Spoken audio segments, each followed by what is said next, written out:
he was more the countryman, the farming man, and they both had teams of family and employees who gave huge loyalty, and it was reciprocated by the families. So that's the sort of thing we're talking about, and you can read more there.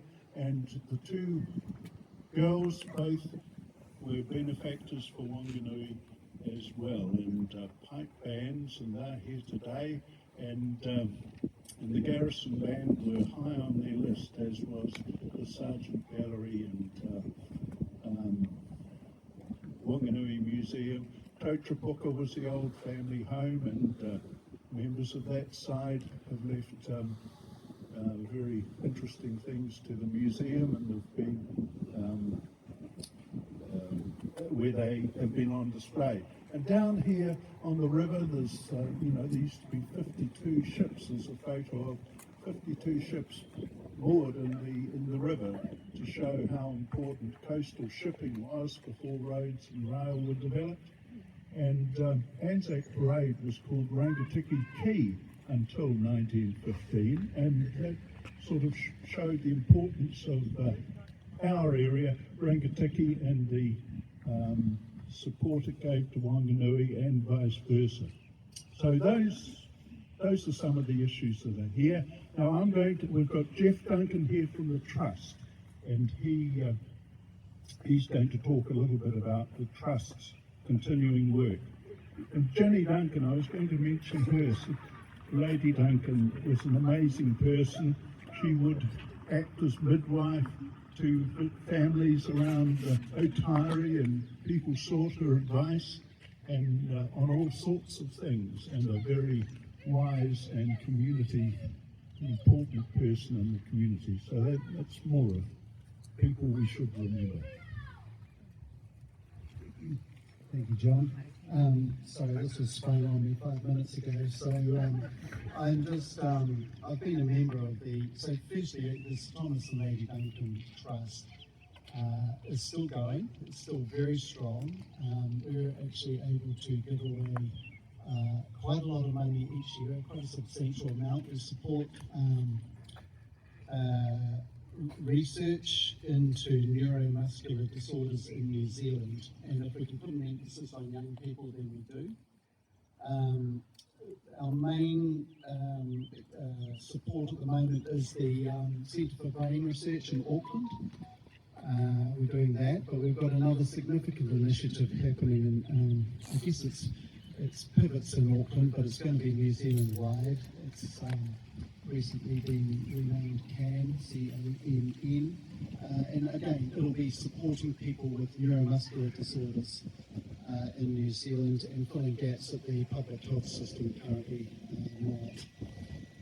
So we're pretty pleased to still be doing this. We're not a big committee, about 5 or 6 of us trustees. Joe Duncan is the chairperson, and he is not here today. Sorry, he's in Auckland, actually where he lives. But we have. Say that again. Yes. Yes. Yeah. Nice. Yeah, got it. Important function. Okay. That's wonderful. What else? I just want to say also, yeah, we're still very local. We have our meetings, despite the fact that Joe's in Auckland, we have our meetings primarily down here, or as it turns out these days, online.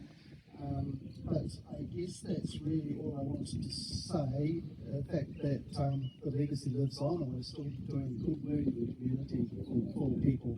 And we very quickly realised, a couple of years ago, we looked into it, wondering whether we should branch out and support other problems in the community health-wise. And but no, there's still plenty of neuromuscular disorder issues to deal with in New Zealand, and we are still supporting, especially post-polio people, as much as we possibly can. So we've got a good website, it's all on there if anyone wants to apply for any funding or just have a look. So it's all happening, and I think it's in pretty good shape. So lovely to be here today, and acknowledge our history. Thank you.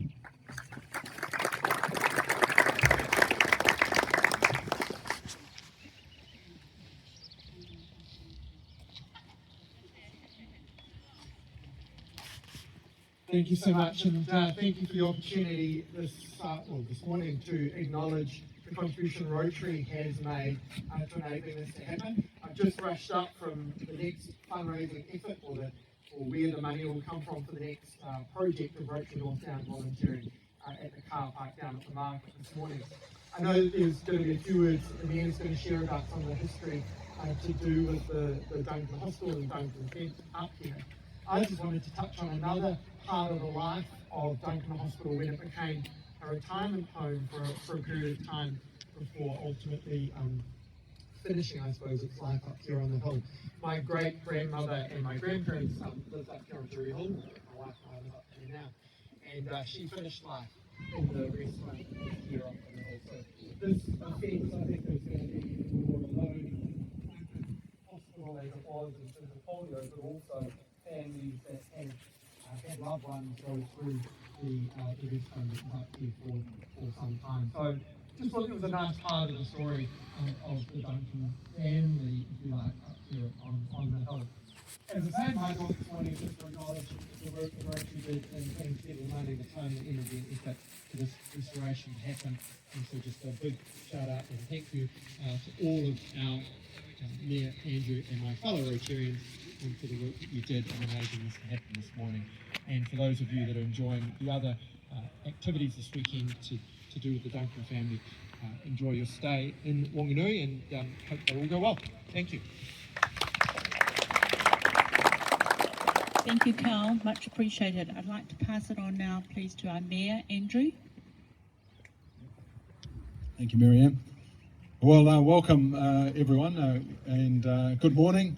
Carl and I have just finished a park run, so we're multitasking today. But when I look around, I see a lot of people here from Hunterville today, so hopefully Hunterville's got a few people left in it. But welcome in particular to the Duncan family.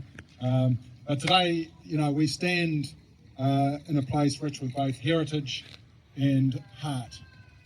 That is, where history is remembered and the provision of a place centred on care of our community. It's a place that not only holds the memory of a pioneering family, but continues to carry their legacy into the lives of future generations. We've already heard that word, legacy. This fence, then, is more than just a fence. It represents our identity, of which heritage is at its core, and the care of our community is at its heart. It's apt to mention Bruce Dixon. Bruce is of the Wanganui Heritage Regional Trust. Said the project objectives were to restore the fence and acknowledge the enormous generosity of the Duncan family, that the Duncan family has bestowed on Wanganui over many decades. Seen not just in the Duncan Polio Hospital, but in the many other major donations made to the city. The fence is the last remaining vestige of the Duncan Hospital in Wanganui and a reminder of the layers of social and historical significance at the site. So it's an absolute privilege to be here today as we honour the legacy, the memory of a remarkable Wanganui family, the Duncans, and celebrate the completion of the project that connects heritage, health and the community in a meaningful way. John and Catherine Duncan were married, I understand, at Putiki in 1866. They farmed in Taylorville, raised 4 children and built their second homestead here on Drury Hill in 1894. That home would go on to serve an extraordinary purpose, later repurposed as the Duncan Hospital for Polio, and it was here that lives were changed and futures made possible through therapies that brought hope during a time of uncertainty and anxiety as well. And I know I spoke to my father last night, who recalls a time when he was at collegiate in the early 1950s, and with a young man from Gisborne who slept in the bed next to him, got a sore throat and had a bit of a flu, and he passed away, and he had polio.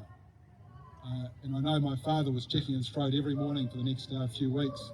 And I think a lot of people lived in those times pre the vaccine.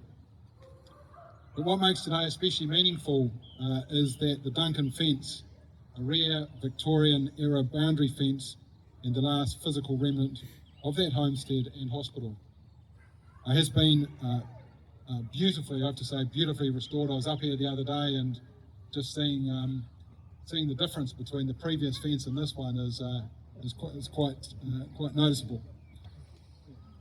Measuring approximately 22 metres along the Blythe Street edge of 9 Blythe Street. This is the address, 9 Blythe Street. The fence consists of 10 posts with 2 rails running across. Now, I haven't actually counted the number of posts, but I'm hoping there's 10. Each rail is 2.5 metres long, and the heights of the pickets measuring 90 centimetres. By 2024, prior to restoration and reinstatement of the fence, the pickets had mostly been vandalised, or fallen off, or otherwise removed. The fence, originally constructed in 1864, marked the boundary of the property the Duncans leased from Wata Weremu Hipango, Rangatira, and significant landholder in Putiki. It's a powerful symbol of shared whakapapa, or the earlier relationships between settlers and tangata whenua, and the enduring care of our community. And again, we talk about legacy, and we think about the Hipango family whose legacy is still alive today. The restoration of the Duncan fence is a shining example of community collaboration at its best. The Whanganui Regional Heritage Trust led the project with passion and care, which we've just heard about, working closely with Whanganui District Council's Heritage and Parks teams, Rotary North, Anthony Tonnen, I see Tono here as well, from the Jury Hill Elevator, the Men's Shed, and joiner Mark Thompson. And you go through these lists and you just hope that you haven't forgotten anyone. But I'm sure there are others who have quietly supported the project, yet wholeheartedly done that. There are no doubt many others who have been involved in this restoration. So can I know in the Kiwi way you probably won't do this, but I just want you to put your hands up if you've been in some way involved in this project.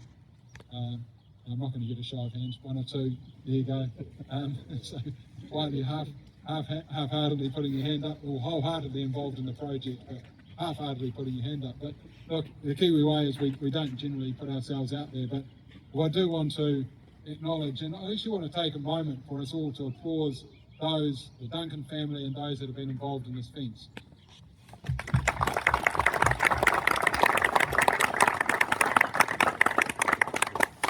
We also acknowledge the Sir Thomas and Lady Duncan Hospital Trust, and we've obviously just heard a bit about that in the William McAdam Duncan Trust, where generosity and service continue to benefit Whanganui and our community today. Just as Sir Thomas supported the war effort and health causes like polio relief, and William's Trust helped build treasured community spaces like the War Memorial Hall and Castlecliff Duncan Pavilion, each of you and each group involved played a vital role in restoring this special and iconic fence for all of Whanganui, and for every visitor who walks this hill and reflects on the stories that live here. We've got a storyboard up there that will tell that story for generations to come. Many people still living today remember the Duncan Hospital and the care they received. Therapies like moist heat and movement that made a profound difference in their lives. Even after the polio vaccine was introduced, the hospital continued to provide care for those already affected, and a legacy of compassion and persistence that reflects the values of the Duncan family. Physiotherapist Bill Bell describes his cousin bush nurse Sister Kenny and her innovative treatment for polio, which challenged this thinking at the time. A disciple of her methods, he worked the Kenny method in Australia and the USA before basing himself here in Duncan Hospital for 20 years. That would use hot packs, sterilised in boiling water, spun dry and wrapped around the patient's limbs. And after 15 to 20 minutes, the packs were unwrapped and joints and limbs then gently stretched within normal patterns of movement. It's another example of Whanganui adopting innovation and creativity, which has manifested in Whanganui becoming a UNESCO City of Design. It's it's in our veins. And it should also be acknowledged that Bill Bell's legacy also lives with Greg Bell, who's, where are you, Greg, over there, who's a physiotherapist in town today, Bill's grandson. And as we unveil the fence, we're not just looking back, we're honouring a tradition of service, generosity, and forward thinking that helped shape Whanganui. And I note the values of the Sir Thomas and Lady Duncan Hospital live on today. These values being heritage, and we've talked about that, and to implement the intent of the settler in key areas of need within mandate of the trust deed. Niche, identify niche areas of need where we can make a significant difference as a principal contributor to research or support services. And I notice, the word niche is that a decision recently to whether you expand the service or just keep it as it is. And that niche, I think, is you've honoured that word. Family, retaining awareness that people who have cared for family members living with severe need provide ongoing passion and commitment. So let this restored fence stand not only as a boundary marker, but as a symbol of the legacy, heritage, innovation, care and compassion. Good, thank you very much.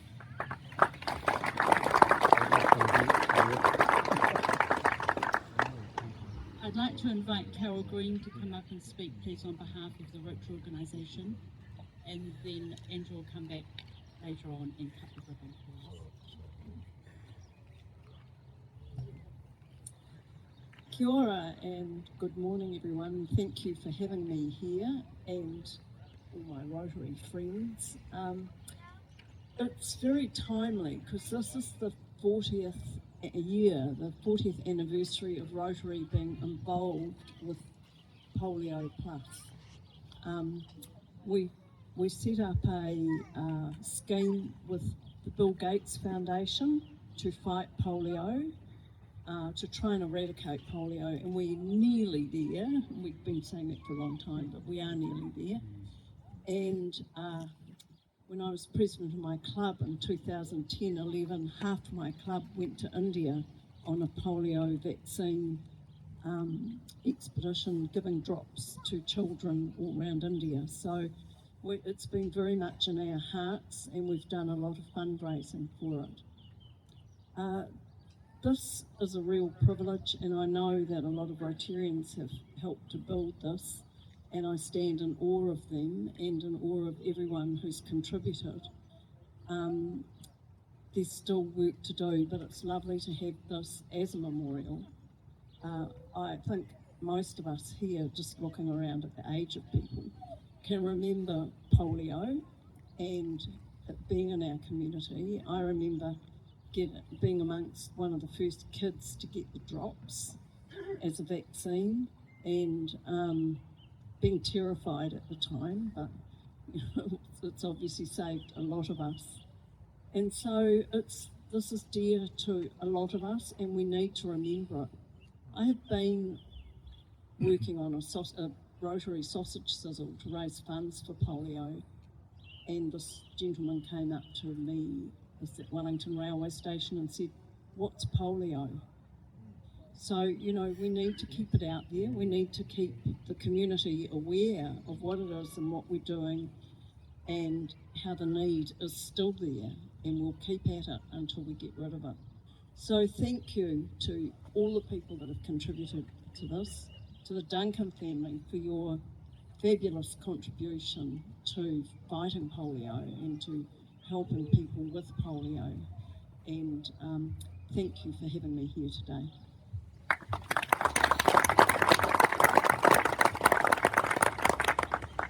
Right, I'd like to invite Andrew now to cut the ribbon. Blunt scissors are on the table.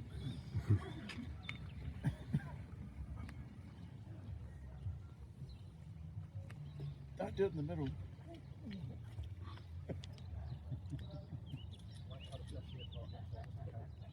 Photo opportunity. This is the sharp.